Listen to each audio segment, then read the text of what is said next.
Seja bem-vindo ao Seminário de Teologia e Vida Cristã Palavra da Vida. Você está em mais um curso de teologia cuja proposta é fazer alargar o seu conhecimento na área teológica, um curso descomplicado, contextualizado, provocativo, reflexivo e que faça sentido para a nossa vida cotidiana, porque entendemos que não só a construção conceitual da teologia, respeitando as correntes da teologia construída nesses quase 2000 anos, mas isso só não é suficiente. Nós pretendemos que a partir do entendimento bíblico, dos conceitos esclarecidos, nós possamos reproduzir isso em uma espiritualidade no nosso cotidiano. E de apoios para todo o Brasil.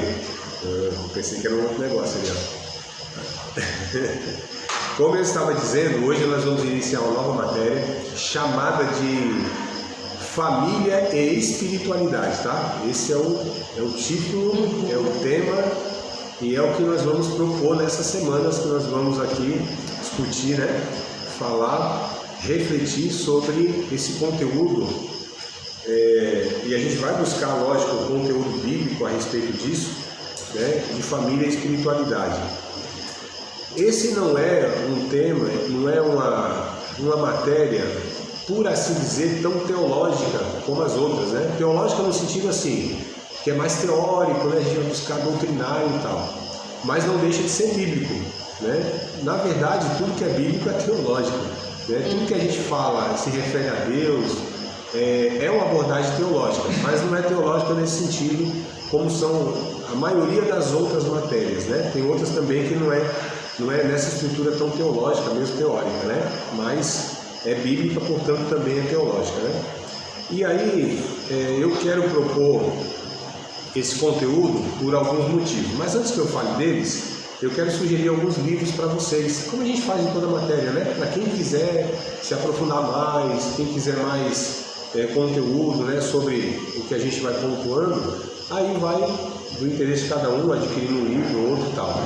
Tem um monte de livros, inclusive eu tenho outros mais, só que eu selecionei alguns aqui que eu acredito ser interessante para que vocês possam estar tendo contato, adquirindo, tá? Eu acho que eu vou nessa sequência aqui mesmo. Primeiro é esse aqui, ó, vou deixar gravado aqui também, O Perdão Total no Casamento, tá? Esse livro aqui é excelente, O Perdão Total no Casamento, Maurício Zagari. Ele nem é um teólogo propriamente dito, embora tenha sua formação em teologia, né? Ele é mais teólogo do que muitos aí. Mas é um jornalista cristão, inclusive carioca aqui, tá? Aqui do ladinho nosso, do Rio de Janeiro, né? E tem outros livros, mas esse aqui é muito bom. Perdão Total no Casamento. Recomendo para vocês. Esse aqui, ó, Família para Sempre. Carlitos Paes, um pastor de uma igreja lá em São Paulo, na cidade de São José dos Campos. Também ele é alguém que se preocupa muito, né, no seu pastorado com esse tema aqui, entende, né, a importância desse tema aqui para a vida cristã comunitária. Então ele vai falar sobre alguns aspectos aqui, eu nem vou pontuar não, vocês, senão a gente vai gastar um tempinho nosso. E esse aqui é outro também, ó, relacionado à família, tá? Os 10 Mandamentos da Criação dos Filhos, já um autor norte-americano, se não me falha a memória, isso na Igreja Batista de Houston, Texas, tal.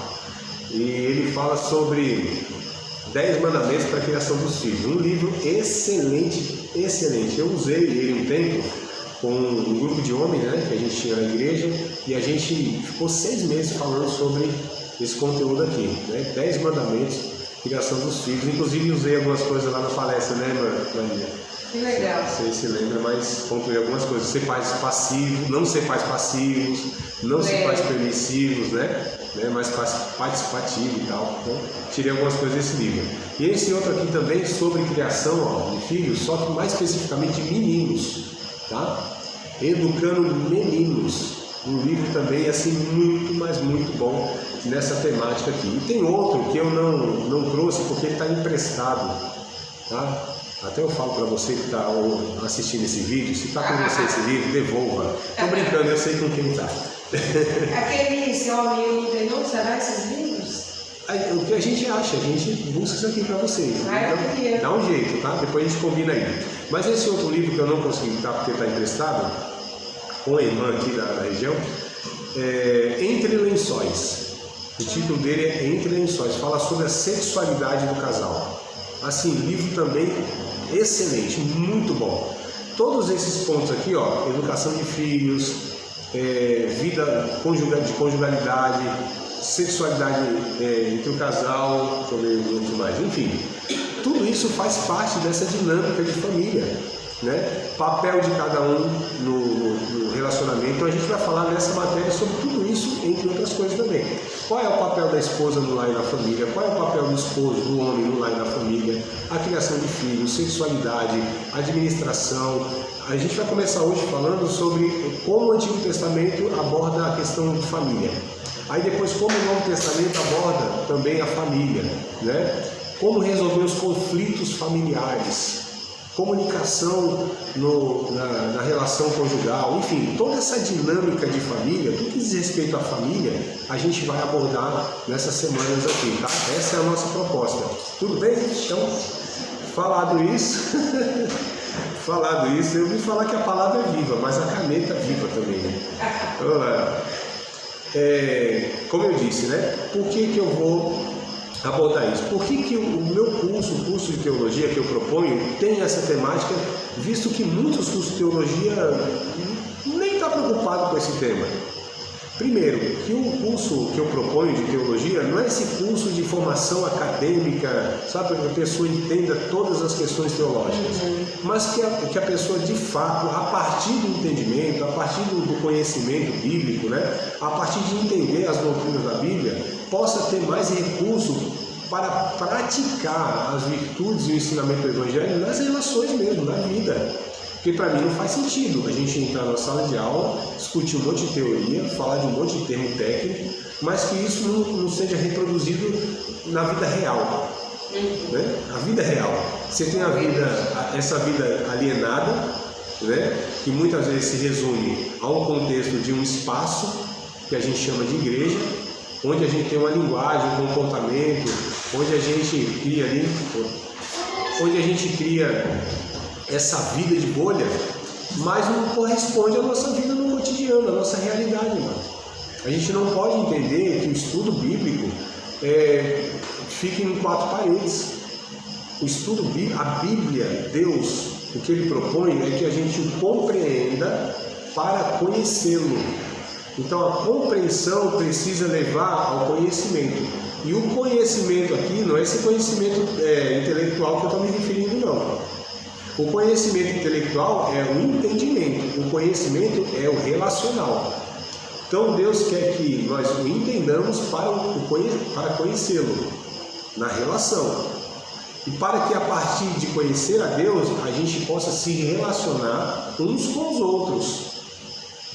Essa é a finalidade, não é? Senão o negócio vai ser limitante.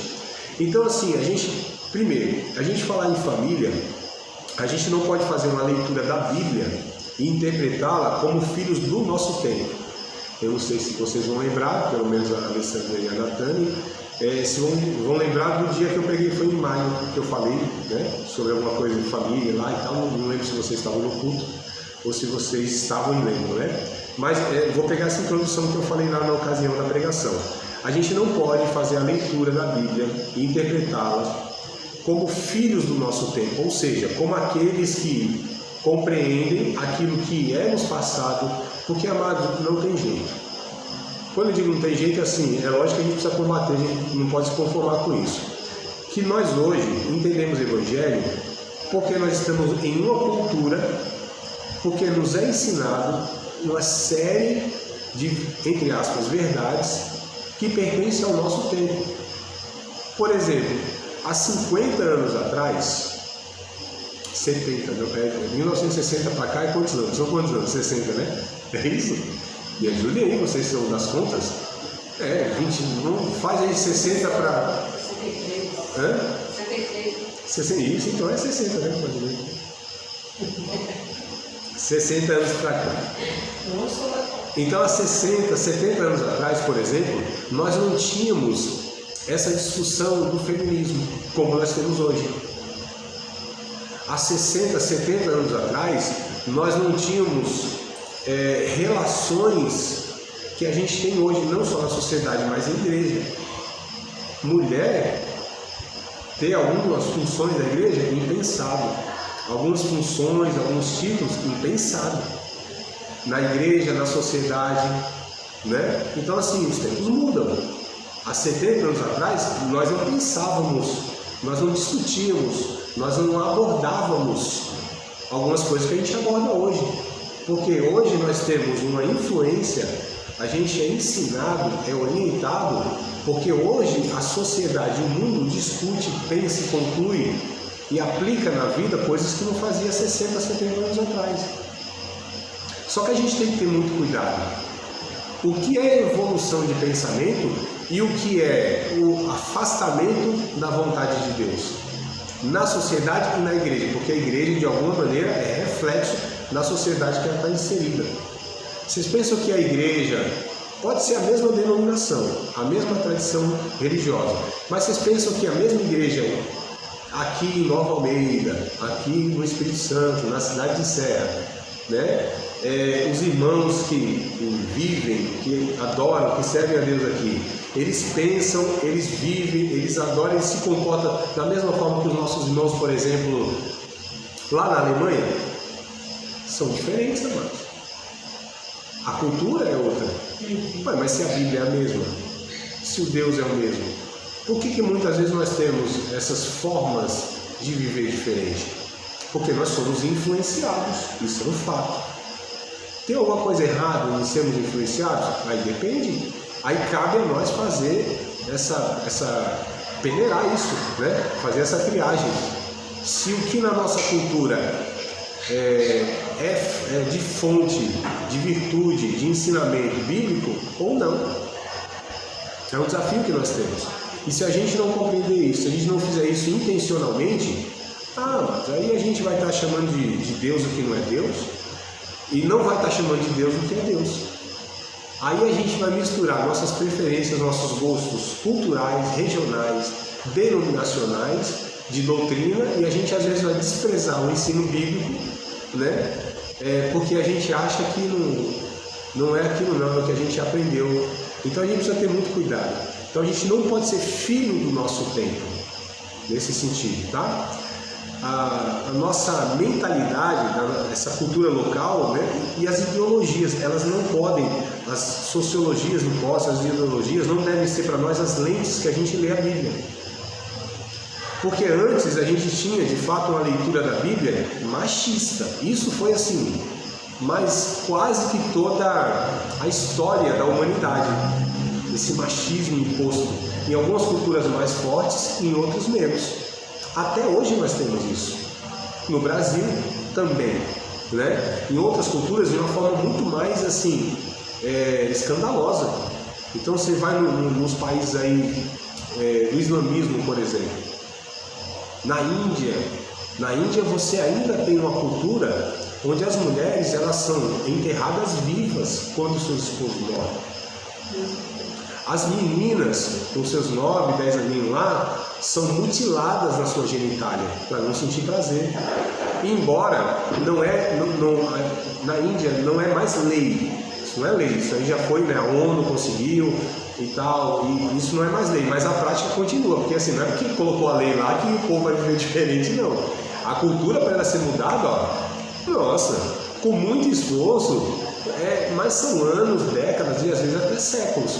Então a lei não mais apoia isso, mas eles continuam fazendo isso na prática, vivendo dessa forma. As meninas lá, né? O clitóris lá, é tudo mutilado para que não sinta prazer. Então, imagina que machismo que faz isso com as mulheres, subjuga as mulheres. No Brasil, nós ainda temos esses resquícios de machismo, né? Ainda temos, dentro de igrejas inclusive. Ontem eu vi de novo, mas essa semana passada eu vi lá um pregador, não vou falar da denominação não, né? Porque não é o caso agora, não é o caso. Mas, inclusive, não é só aquela denominação não, isso aí está em outras mais, como eu falei, é cultural. Mas assim, ele falando algumas coisas assim sobre a mulher, que a mulher tinha que obedecer ao homem assim, mas no extremo de rastejar, se o homem falasse para ela rastejar, não sei se vocês viram aí, circulando aí, né? Então, pregações assim, não viu, né? Então não está perdendo nada, né? Porque é para passar raiva, né? Não é para passar raiva, não edifica nada, é para passar raiva mesmo. E só que esse era um extremo. Então a gente tinha essa cultura historicamente sempre machista, mas a partir de 1960, com o movimento feminista, né? A gente está indo para o outro extremo. Fiz até a brincadeira no culto, né? E assim, até 1960 o homem falava, fica aqui, mulher. E a mulher ficava lá. Assim, mas obedecia no extremo. Aí o homem, depois de 5 horas, voltava, a mulher estava lá parada. Mulher, o que aconteceu aí? O que está aí parado? O senhor não falou para eu ficar aqui, chamava de senhor. Obedecia no extremo o homem. Aí hoje, qual é o outro extremo? O homem fala, mulher, fica aqui. Aí a mulher fala, repete se tu é homem. Submissa, rebelde, desrespeitosa. Então a gente tinha um extremo do machismo e hoje nós estamos indo para outro extremo, que é o feminismo. Essas duas propostas, elas são, na verdade, o mesmo pecado de 2 lados da moeda, machismo e feminismo. Então não é proposta bíblica, né? Oi? As propostas humanistas sempre vai gerar. Exato, é o desequilíbrio, né? Então o machismo, ele subjugava a mulher. O feminismo castra os homens. Né? Então os dois são esses extremos de um mesmo pecado. Então a instituição família tem sido no nosso tempo desconstruída pelas ideologias, né, que não consideram os conceitos de verdades absolutas, ou seja, eles dizem assim, que negócio de família padrão? O que é o padrão da família? Quem que estabeleceu o padrão? Quem que pode dizer que 2 homens, 2 mulheres não podem constituir a família?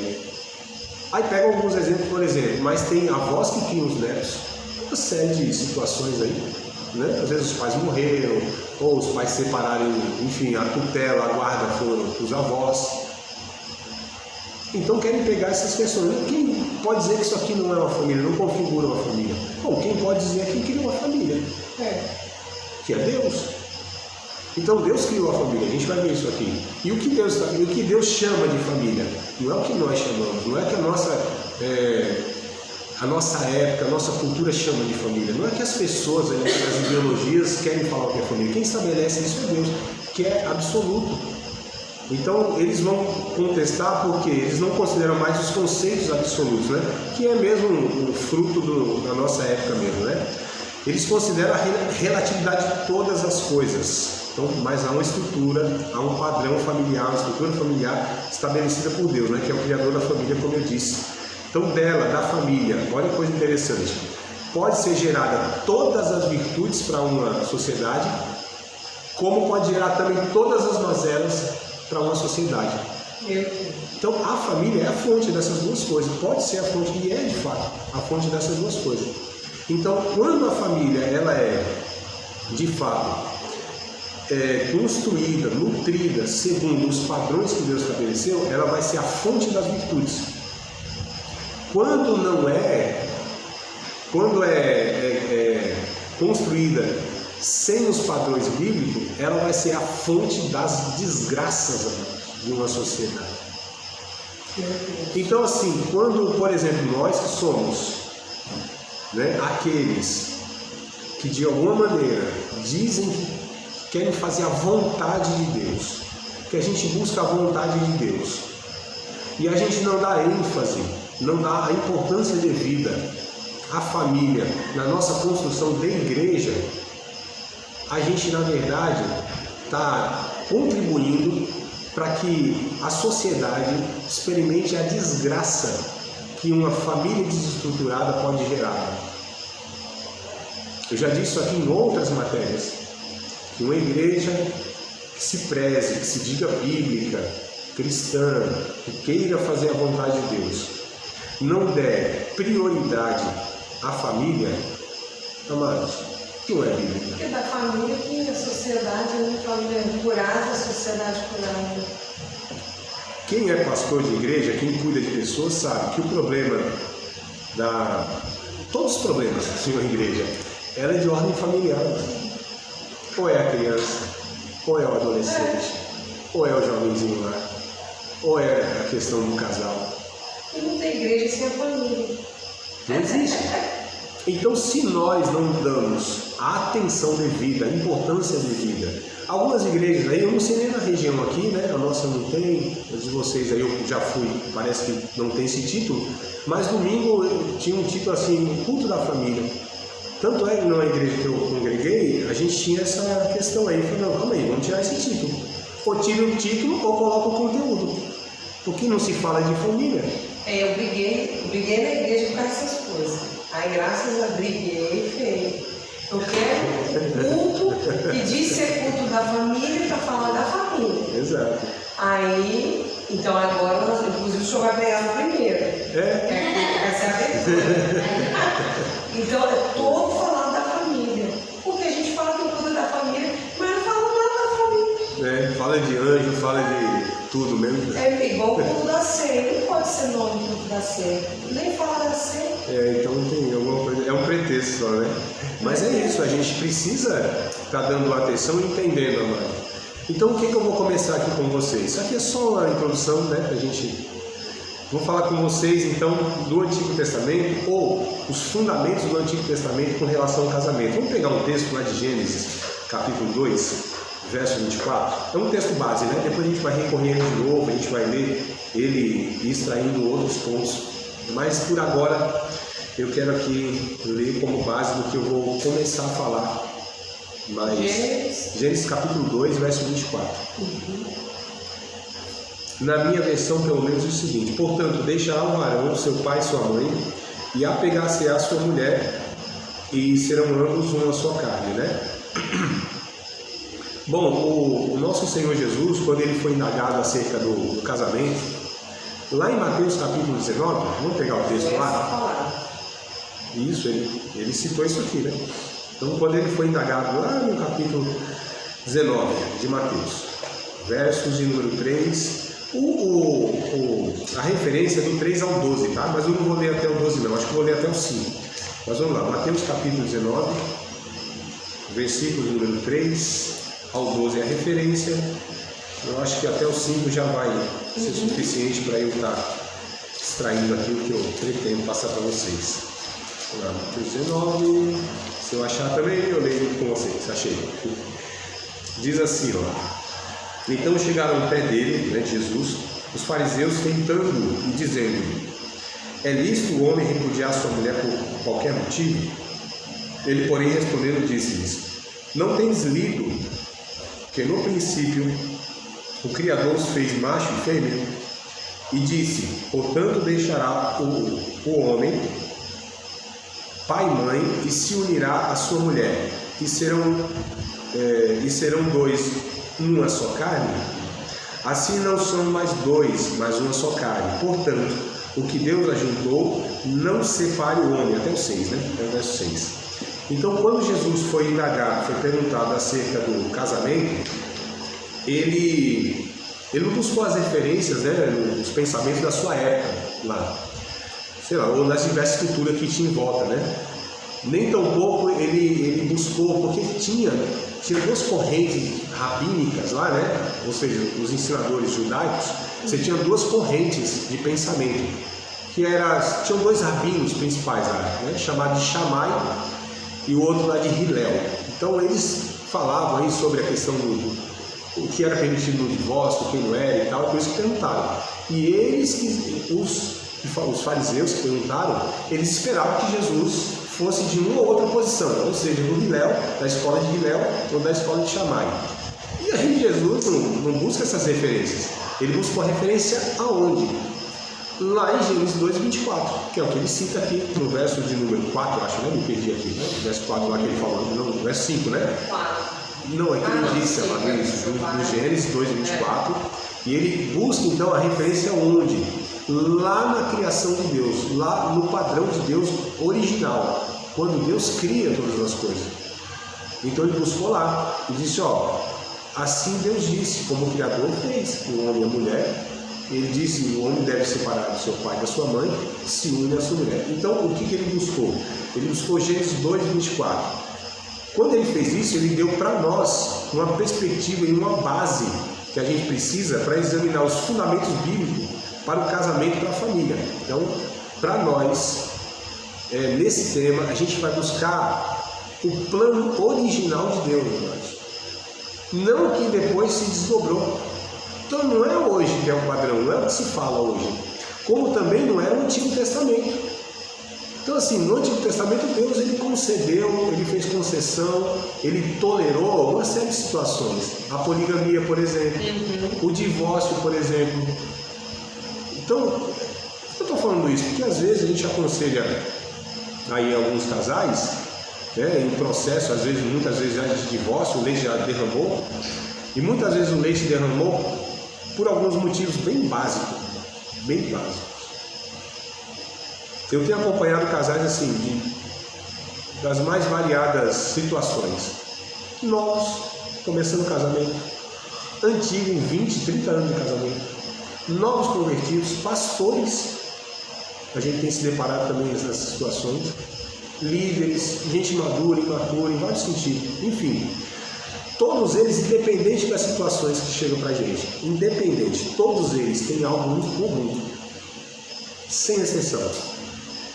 Primeiro, todos eles pensam, tiveram pensamento, e é por isso que chegaram naquela situação muitas vezes, que eles davam conta sozinhos, que não precisavam de terceiros. Todos, sem exceção, têm isso em comum. Segunda coisa, eles foram construindo um relacionamento que não era segundo o que a Bíblia, o que Deus ensina, o que é um casamento. Eu estou falando de cristãos, de gente que ama a Deus. Eu estou falando de pastores, de gente que ensina a palavra de Deus.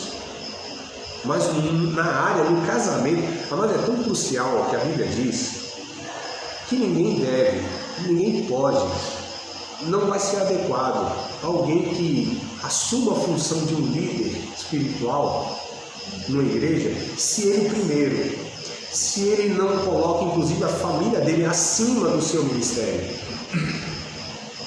Não é adequado, não pode cuidar da casa de Deus.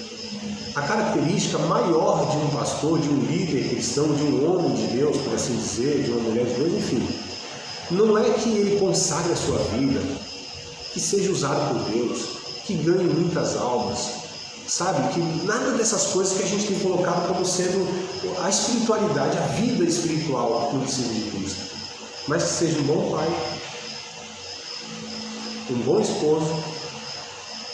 Esse é o critério que gira todos os outros, que deriva todos os outros. Porque do que vale ganhar o mundo todo e perder a sua família? Do que vale, amados, a gente ter essa espiritualidade toda, que a gente diz que é espiritualidade, mas os nossos filhos, o que tem de filhos de pastores, que eu já acompanhei, não quer ver a igreja nem de longe, quer saber de Deus. Porque o seu pai cuidou de todo mundo, foi uma bênção para todo mundo, muito usado por Deus, elogiado por todo mundo, mas eles nunca tiveram um pai. O que eles tinham em casa era um pastor. Então o pastor na sua casa não é um pastor não. Ele é um pai e ele é um esposo. E como pai e como esposo, ele deve, inclusive, pastorear a sua casa. Mas não deve ser um pastor. Meu Deus do céu, deve ser uma coisa horrível ter um pastor em casa. Difícil. Essa é uma chatice enorme. Qualquer coisa é Bíblia na cabeça. Qualquer coisa manda orar, qualquer coisa. Meu Deus do céu, deve ser horrível. Deve ser uma opressão demoníaca isso. Isso é ruim demais, né? Tipo assim, a esposa olha assim, tem um pastor na frente dela. Já pensou? Coisa horrível. Imagine situações assim que tem essa figura de pastor e tá lá, mas tem que ser o esposo. E vice-versa, né? Brincadeiras à parte, o que eu estou dizendo é que a gente precisa entender o valor da família, que é a base de tudo, amados. Se não há família saudável, não há nada saudável. Está tudo desajustado, está tudo enfermo. Aparentemente pode não estar, mas uma hora dá ruim. Uma hora o negócio vai azedar. É um fato, isso é um fato. E não é porque é uma maldição, não é porque é a mão de Deus pesando, é porque Deus estabeleceu que a relação mais espiritual que existe, irmãos, é uma relação familiar, na família. Tanto é que Deus, ele não quis ser conhecido, muitos títulos foram atribuídos a Deus. E ele nem reprovou não esses títulos. Ele é o Deus que cura, ele é o Deus que provê, ele é o Deus que vence as batalhas, ele é o Deus que está sempre aqui. Né? A gente está pegando os termos hebraicos lá, né? Jeová Nissi, Jeová Shalom, Jeová Rafá, Jeová sei lá o que mais, o El Elyon, o Deus Eterno, esses títulos todos que a Bíblia vem trazendo para mostrar algumas características de Deus. Só que Deus sempre quis ser conhecido, chamado como Pai. Tanto é que foi um ato revolucionário de Jesus quando ensinou seus discípulos a orar e se referirem a Deus como Pai. Nunca ninguém, em toda a história de Israel. Jesus foi condenado por isso. Pelo quê? Isso. Os fariseus se revoltaram quando ouviram Jesus dizer Pai, e se colocar como filho de Deus, acabou com eles. Ó.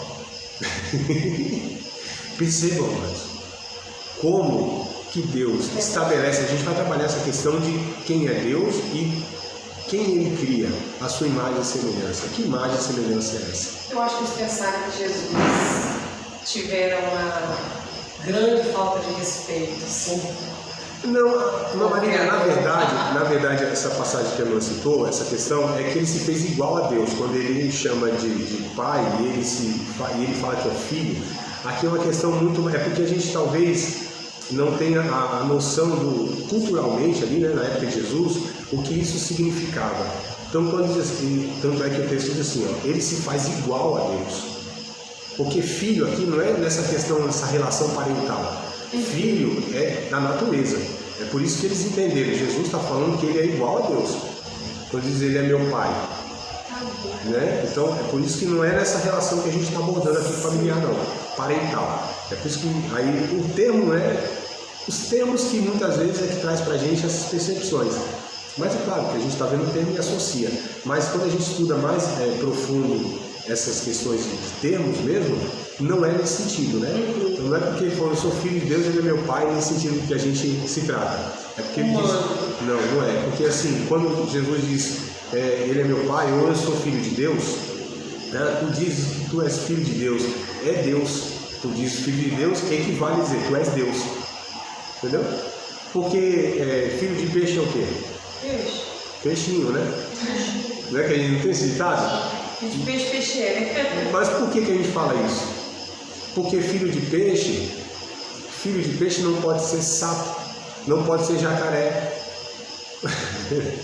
Porque o peixe só pode gerar peixinho, né? Um sapo gera outro sapo. Cada um na sua espécie, a natureza. Cada um gera a sua própria natureza. Então, se Deus gerou Jesus, quem que ele gerou? Deus. Gerou no sentido não criou, tá? Mas enfim, outra doutrina, outra questão, outra matéria. Mas só para a gente não entender que nessa relação, né, quando Jesus disse isso, não quando a oração do Pai Nosso é outra história. É por isso que eu falei, né? Quando Jesus ele ensina os seus discípulos a orar e se referir a Deus como Pai, não é nessa mesma relação que ele, Jesus, tinha com o Pai, que é outra relação. Mas sim, para que os discípulos eles pudessem agora se relacionar com Deus como Deus queria que a humanidade se relacionasse com Ele, ou seja, como uma família. E Ele sendo o Pai dessa grande família. Tanto é que Jesus, lá no capítulo 15 de João, né? Evangelho segundo João, diz assim, eu não chamo vocês porque vocês me chamam de Senhor. E fazem bem, porque eu sou mesmo. Só que eu não chamo vocês mais de servos, eu chamo vocês de amigos. Olha como ele traz para essa proximidade mais relacional de família. Quando Deus quis libertar um povo da escravidão, ele não falou faz um culto. A gente que é doido com o culto, a gente fomia com o culto, é viciado em culto. Culto, hoje não é culto. Olha como é que eu falo culto. Vai pro shopping, faz um culto. Vai pro hospital, faz um culto. A gente vai pra praça, faz um culto. Nosso negócio é culto. Né? Deus disse, não, faz o seguinte, se reúne em família, mata o cordeiro, faz uma refeição, Quando Deus quis libertar o povo da escravidão, foi em uma refeição, foi na mesa. Quando Jesus veio e quis reunir seus apóstolos para falar da redenção, também foi em uma mesa, numa refeição, partilhando o pão. Então tem alguma coisa que Deus quer nos comunicar com essas coisas, com esses eventos.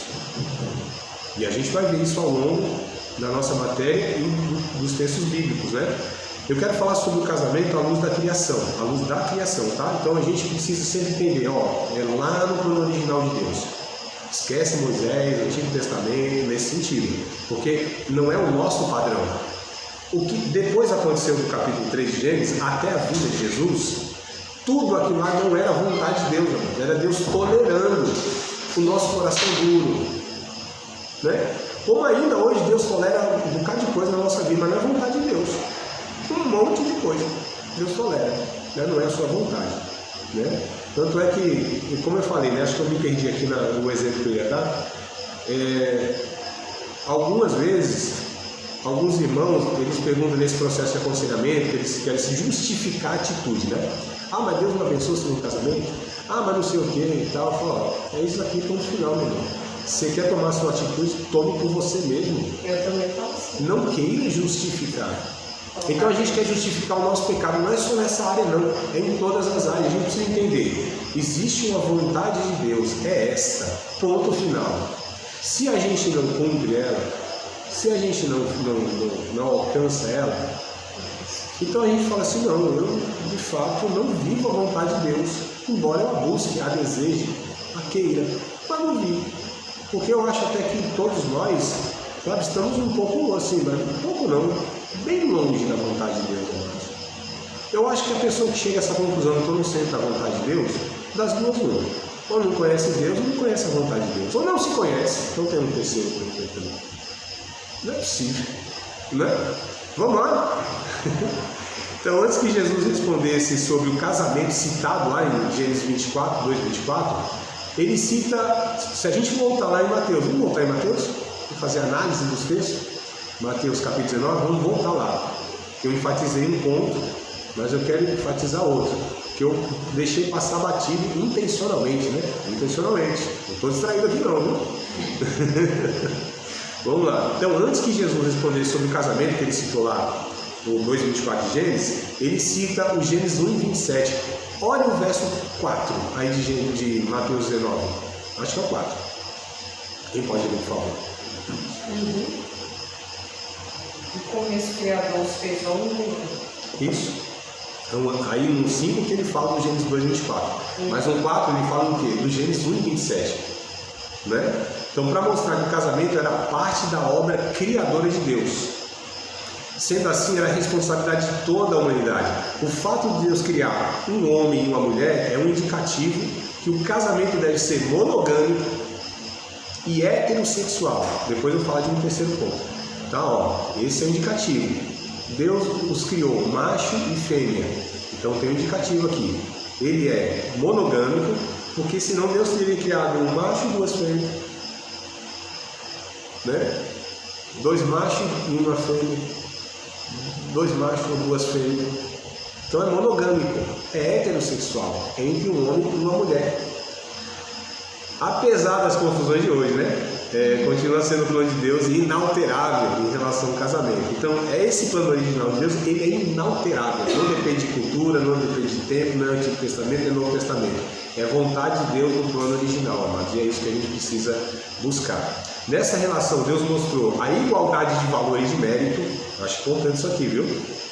No casamento e na vida familiar. Então, quando Deus cria o homem e a mulher, o macho e a fêmea, ele estabelece, ele mostra uma igualdade de valor e de mérito. Quem vai pontuar isso, confirmar isso, é Paulo lá em Gálatas, lá no Novo Testamento, lá no capítulo 3, verso 28.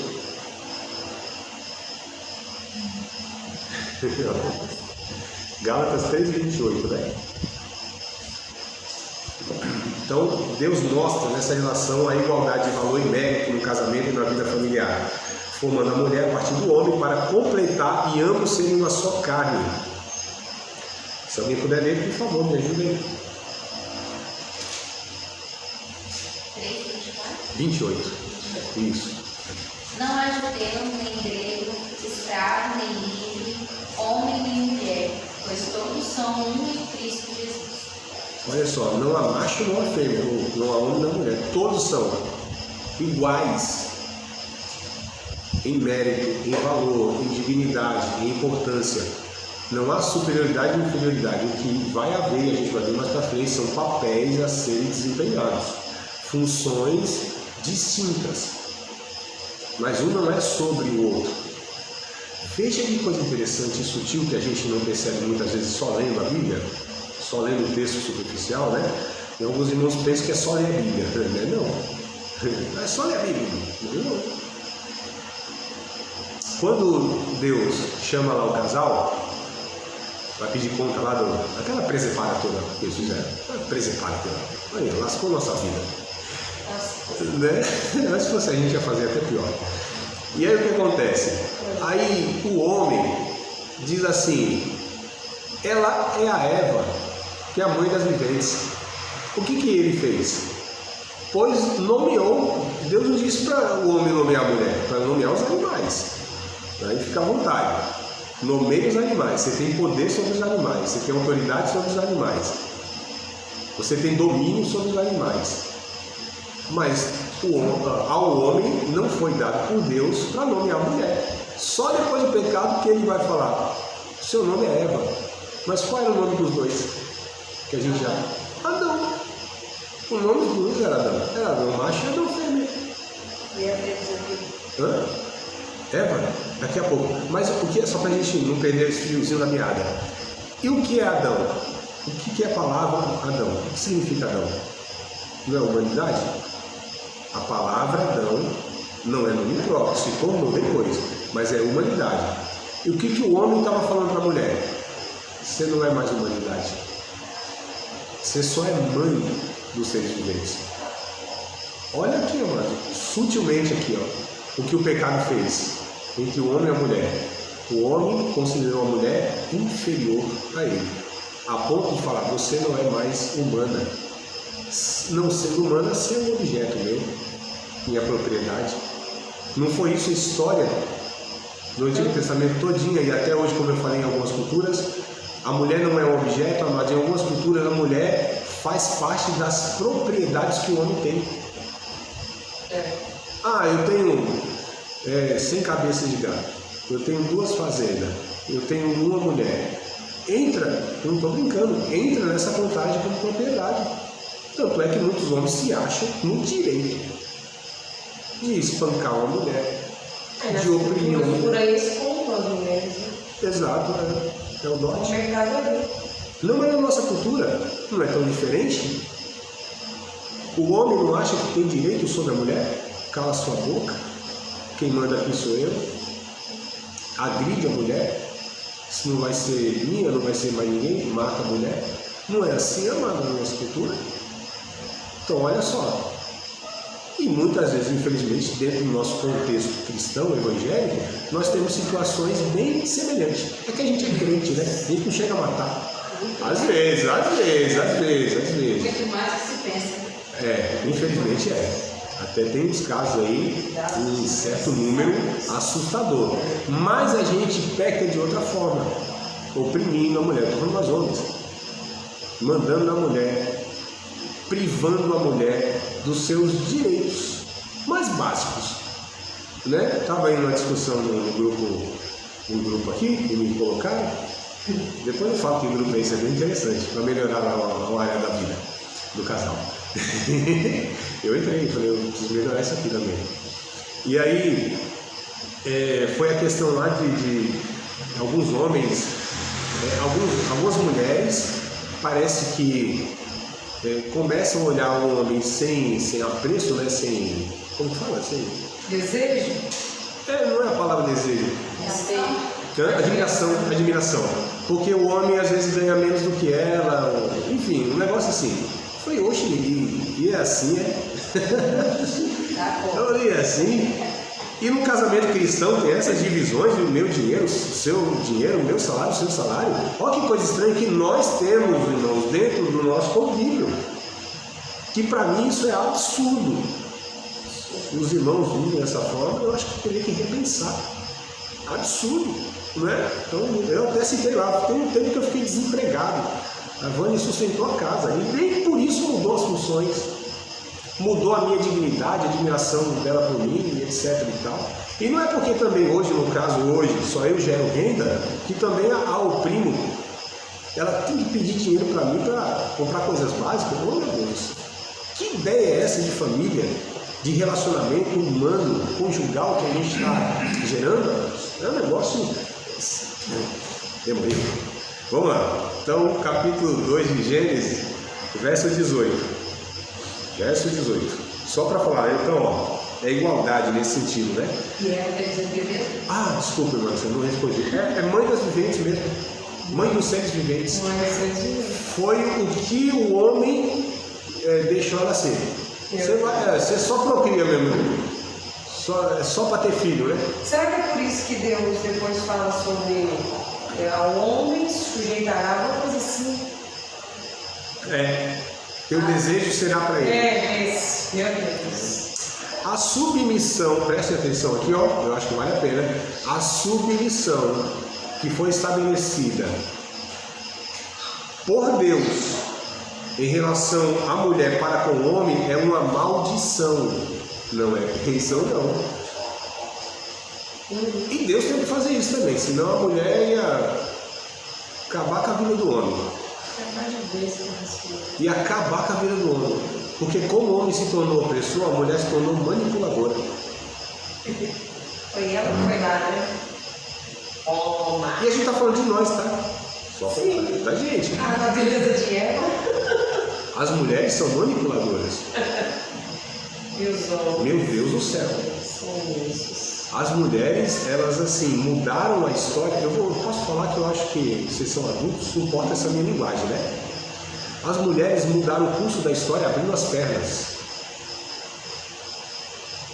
Tem problema eu falar um negócio desse? Sim, você se escandaliza? Não, né? Pra mim, já falei, agora não tem mais como voltar. Estamos fazendo isso.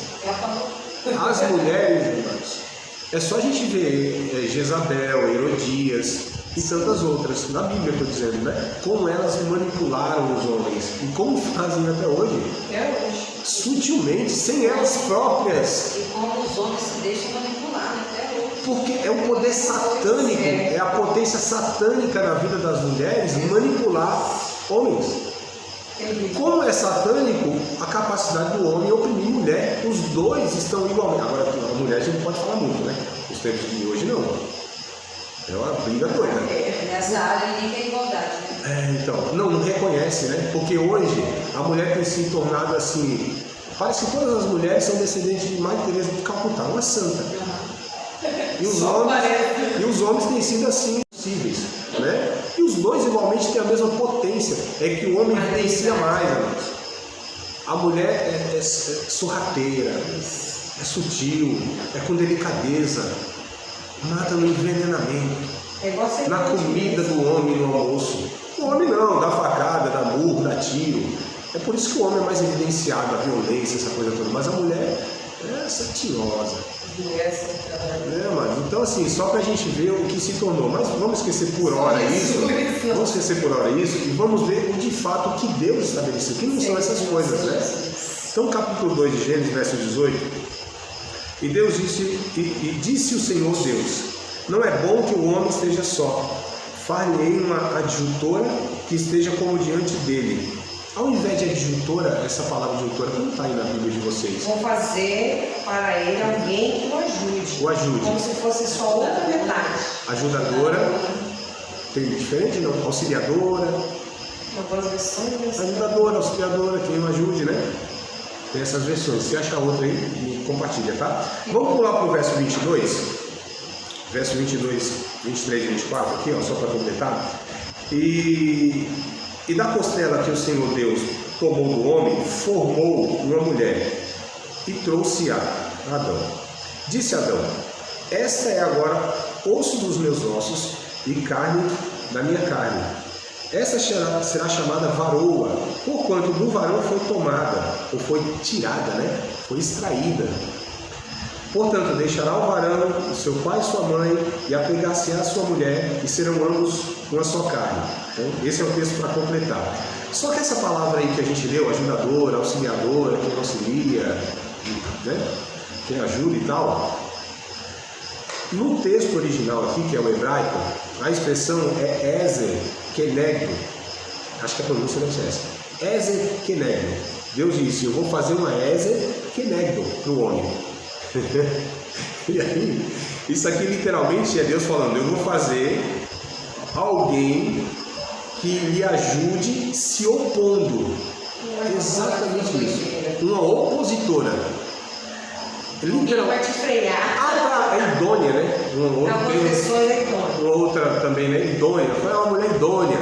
Então, assim, é uma mulher que se oponha ao marido. Uma mulher que vai auxiliar o marido se opondo a ele. Agora preste atenção, não é se opondo, discordando por discordar, por briga, encrenqueira e etc e tal. É que Deus criou a mulher para completar o homem, onde o homem não enxerga, ele tem um ponto cego. Todo homem tem um ponto cego. Tem vários.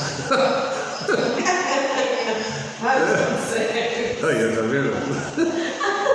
Bom, mas nós estamos em desvantagem hoje. Só tem dois, hein? Se eu contar ainda nessa conversa aqui. Que o professor não conta. Então, o que acontece?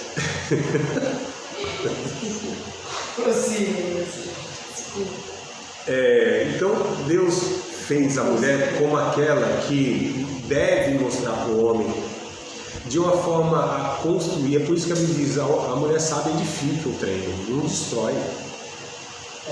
E a mulher consegue do homem coisa que o homem pensa que é ele que está fazendo. A maioria das vezes, né? Mas olha só, mas quando é para uma coisa negativa, é essa manipulação que a gente pontuou que é muito complicada. Que também é a mesma coisa. Não necessariamente. Ela consegue. Sim, mas digo assim, mas a manipulação, né? Aqui no caso, o que Deus propõe é que essa mulher complete o homem naquilo que ele não. Eu até quero corrigir um negócio aqui que eu falei há umas aulas atrás, em outra matéria, né? Que Deus criou o casamento não para as pessoas serem felizes, mas para moldar caráter. Vocês lembram que eu falei isso? Lembra? Eu quero corrigir isso. Mas eu falei isso. Não foi só uma vez, não. Isso, inclusive, eu já falei bastante em outros lugares, em outras situações. Mas eu quero me corrigir. Eu quero não mais falar isso, nem passar esse pensamento. Porque quando Deus cria o casamento, primeiro, que não havia o pecado. Então, de fato, Deus cria o casamento para que ambos conheçam a completude, a plenitude da bênção de Deus. Após o pecado, eu permaneço com a frase. Tá bom? Então, após o pecado, aí eu permaneço. De fato, o casamento se tornou, não permaneço da mesma forma, né? Que Deus criou o casamento. Mas após o pecado, o casamento se tornou não mais um meio de se completar, de ter a plenitude existencial. Não é mais possível isso, porque são dois pecadores, são duas pessoas imperfeitas, e aí não tem como mais o casamento ser esse veículo, tá certo? Mas como a gente está falando, então o casamento de hoje, as relações de hoje, qualquer que sejam as relações, já não são mais essas relações como Deus estabeleceu. A gente não vive mais isso, mano. A gente não consegue alcançar esse trem. É por isso que a gente precisa de salvação, por isso que a gente precisa de salvação todo dia, é por isso que a gente precisa da graça de Deus para tudo na vida. É verdade. Né? Mas quando Deus cria o casamento lá, a proposta de Deus é que houvesse mesmo essa plenitude, essa completude mesmo, né? Então, para o homem ser completado, completado, a palavra é assim que fala? Ficou feio agora, né? Completo, né? Pleno. Vamos usar um negócio mais bonitinho aqui, que linguagem. Pleno.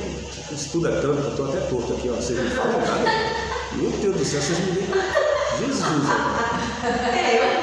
pelo amor de Deus, esse é o papel das mulheres, ficar observando os detalhes assim. Mas não falou nada, né? Aí vai lá o marido lá com terno e gravata e a aba do negócio pra cima assim, ó, a gravata torta, e a mulher não fala nada, é o papel de vocês. Vocês observam mais, tem mais de olhar. É lógico. Eu tô observador. O ponto cego do homem, eu não vi, cegueta. Eu acho que vê isso aqui. Se não vê, mano, na prateleira da geladeira, o negócio que ele tá procurando, precisa perguntar pra mulher que tá 3 cômodas pra trás. E de lá, sem ver, ela fala, vai no lado esquerdo onde você tá aí. Eu tá aqui. E a gente até fala, foi ele que me cegou aqui pra me gerar conteúdo lá. Não é? Então, brincadeiras à parte, mas falando uma coisa séria no sentido que é isso mesmo. A mulher é aquela que se opõe nesse sentido positivo, que traz um contraponto, que traz essa questão de um homem não enxerga, não percebe. E a mulher, ela foi criada com essas virtudes, essas características de perceber, sabe? O que muitos chamam hoje na nossa cultura de ser sentido. Eu até falo que as mulheres, independente de ser cristã ou não, é uma semi-profetisa. Falou e acontece, é impressionante. Meu Deus do céu, dá medo isso aí, dá medo, eu fico com medo às vezes. Mas nesse ponto aqui, ó, a mulher foi criada para esse relacionamento onde ela traga, né, esse contrapeso, tá?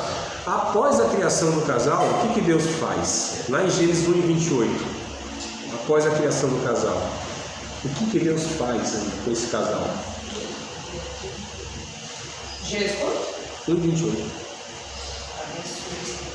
Abençoou. Primeira coisa é isso. Os abençoou. É por meio da família que Deus abençoou o mundo. Sim. 1:28 de Gênesis, né? Os fez, os criou macho e fêmea e os abençoou. Então Deus cria o casal e os abençoa. É por meio da família, não é por meio de indivíduos poderosos, não é por meio de instituições religiosas, não é por meio de instituições educacionais, não é por meio de sistemas políticos, não é por meio de estados, não é por meio de homens capazes, é por meio de família que Deus quer abençoar o mundo. Em Abrão, não era nem Abraão na época, hein? Era Abrão. Em Abrão isso é reiterado. Vamos ler Gênesis capítulo 12? Ó, em Abrão isso é reiterado. Então em Gênesis 1:28 já é mostrado isso. Deus quer abençoar o mundo através da família, tá? Gênesis 18? Capítulo 12 de Gênesis, verso 1 ao 3.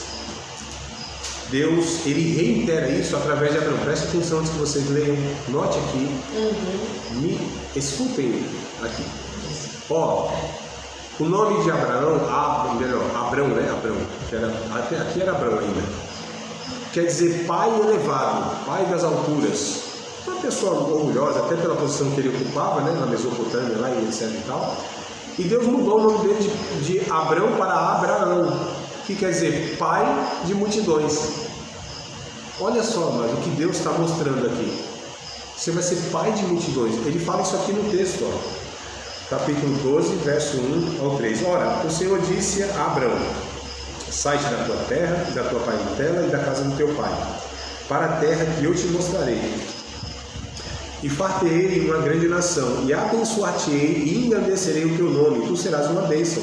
E abençoarei os que te abençoarem, e amaldiçoarei os que te amaldiçoarem, e em ti serão benditas todas as famílias da terra. Olha Deus reiterando que queria abençoar o mundo por meio da família, né? Então, voltando à criação original de Deus, a humanidade, ela compreende a unidade no coletivo. A unidade no coletivo. Sendo assim, expressa a natureza de Deus, né? Através aí do casal e a sua prole, ou seja, os seus filhos, onde ambos se tornam um, né? Ambos, o casal se torna um e gera vidas. Foi assim que Deus criou o ser humano e chamou Adão, abençoando para os fazerem fecundos e frutíferos. Então, só para a gente entender a criação de Deus. Adão é o quê? O significado de Adão é o quê? Humanidade. Humanidade. Deus criou o homem e a mulher e chamou eles de humanidade. Né? Então vamos lá. Deus dá ordenança para o casamento. Então, como Deus cria, ele dá ordens, né, para esse trem funcionar. Família disfuncional, esses termos que a gente usa, né, Márcio, você já nas leituras lá, família disfuncional. Ah, essa família é disfuncional. Não é que não funciona em si. A palavra disfuncional, o termo, o conceito disfuncional é que funciona de uma maneira errada. Porque a gente vê tanta família aí e fala, funciona aí, a família aí. Mas está disfuncional nos comportamentos, na forma de conduzir aquilo. Então, assim, funciona de uma maneira que não deve funcionar. Ou seja, é tragédia anunciada, é só questão de tempo para dar errado. Né? É por isso que tem casamento de 20, 30 anos se desfazendo, mano. Como que pode? 10, 15, 20, 30 anos, aí se desfaz, porque estava funcionando de forma errada. Ou deixou de fazer a manutenção há algum tempo, ou não tratou algumas coisas e foi mascarando aquilo. Ah, deixa aqui, deixa pra lá, o tempo resolve, a oração resolve, não sei o quê. Não. Pode ajudando a mãozinhas. Então a gente vê muitas vezes essas questões aí. Mas Deus dá ordem para o casamento. E a gente volta a Gênesis capítulo 2, verso 24, tá? Eu quero pegar duas expressões. Participar de mais uma aula de um dos nossos cursos do Seminário de Teologia, Vida Cristã, Palavra da Vida. Espero que tenha te abençoado, não só alargado o seu conhecimento teológico, mas que tenha também atingido o teu coração para que você possa a cada dia mais reproduzir a vida de Deus nas suas relações cotidianas. Se você ainda não é aluno oficial de um dos nossos cursos, se inscreva aqui no contato que vai aparecer do WhatsApp. Também nos siga nas redes sociais, se inscreva no nosso canal, compartilhe à vontade e Deus